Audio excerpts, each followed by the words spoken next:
So, first we'll look at setup, okay. Setup wise for me is very, very good. There's a lot of good things to take away from, obviously, when we're looking down the line this way, okay. Your posture was great, grip's good, grip pressure was a little bit tight. I think we can get looser. That would certainly help. I think you were quite surprised how loose I did grip it. And I think a lot of it's awareness, actually, I don't need to squeeze it to stay in my hands. It's that fear of letting go of the club. And again, I think the feel that if we're tighter here, got more control of the club head down the bottom there. Reality, we've got tension there. It's not going to help that down the bottom there, okay? So loosen that grip pressure. Now what we're going to try and do, if I go back to these practice swings, they're quite good to show, okay?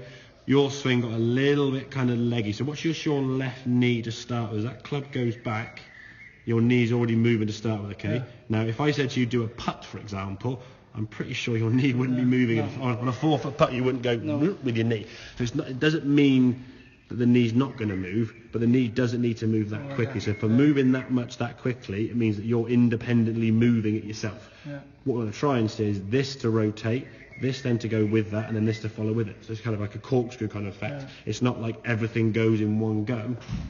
So if you go back all in one go there, the knee kicks down a bit too far, you get a little bit kind of leaning this way, the club got a bit stuck behind you. That's going to generally send the ball out to the right. Then you're forced to try and square it up this way with an arm that's not really that loose anyway. It's going to be hard to do. And then when you do eventually sort of overcompensate it, or aim left, or aim the club face left at setup, and the ball might go this way, and bloody hell, where's the ball going to go now? Left or right? Two-way misses are tough to play golf with. So if we look at this swing now, looser grip, that's a nice elbow position there now as you go to the top of the backswing. And that again for me, head now is a bit more neutral at setup there, okay, neutral in the top of the backswing. What we're looking for as you come through is that sort of softening of the arms. So your elbows now here are pretty much level, and the club now's hinged up, as you can see. So that's a squaring up the club face through the golf ball, and you'll see the golf club actually finishes a lot further around your head. When you're sort of blocking off this way, looking a little bit stiff and a bit tense, the swing doesn't come around as easily when you're the last one you hit, the club actually got round.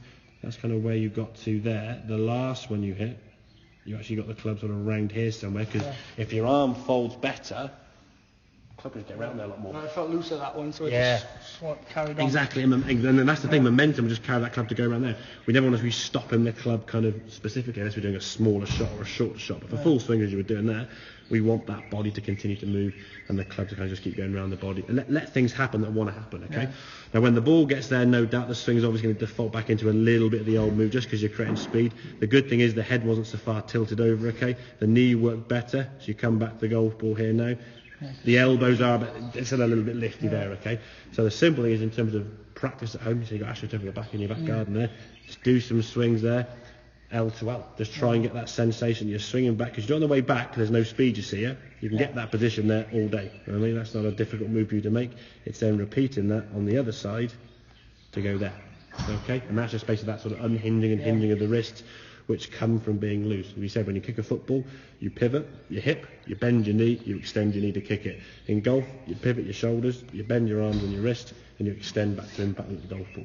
Same kind of principle, okay? It's just allowing that to happen, but if you're tense in the arms and the club, you can't move that easily, can you? It's all going to come to a bit stiff and a bit rigid, okay?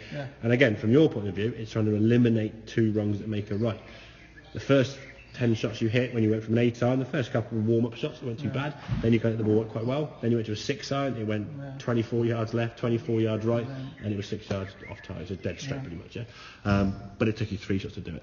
And the problem is now that your distances, if you're hitting it 2 or 3 shots to hit a good, if it takes 2 or 3 shots to hit a good one, the 2 bad ones before the good one comes, it's going to be a lost ball probably. If you're 24 yards left with a 6-iron, put a longer club in your high, but it's going to be 40 yards offline. On most of that's a lost ball. So on the button, you're on the lanes. 70 on the button, you're in the trees. It's just you're losing golf balls, aren't you? Okay, and that's going to cost you then 3-4 shots a round, cost you 8 shots, which is going to make it very tough then to get under 90. You got to then play the next 10-12 holes in playing to sort of 6 hours, you get kind of thing. So, all right, so we can get looser and allow the arms kind of to hinge and release a bit better. Okay. What I would suggest, if you want to, I encourage all the people I teach, especially the younger guys who are a bit more tech savvy, at home when you're doing some swings on your practice, put your phone there and just film them, send them through to me. Just say, okay, how's this looking? What we don't want you to do is start trying to make another move and kind of create this sort of position here now, the correct hinge position. We go back to where is it there? To that. And you kind of go in, like collapsing too much or doing something else. Because a lot of people, they will try so hard to make the move, they'll do it too much and maybe make another fault. Okay, it's just allowing the arms to kind of move back in. And I think as well, you're going to be quite good at copper. I just stood there for sort of 3 or 4 minutes doing this in my arms.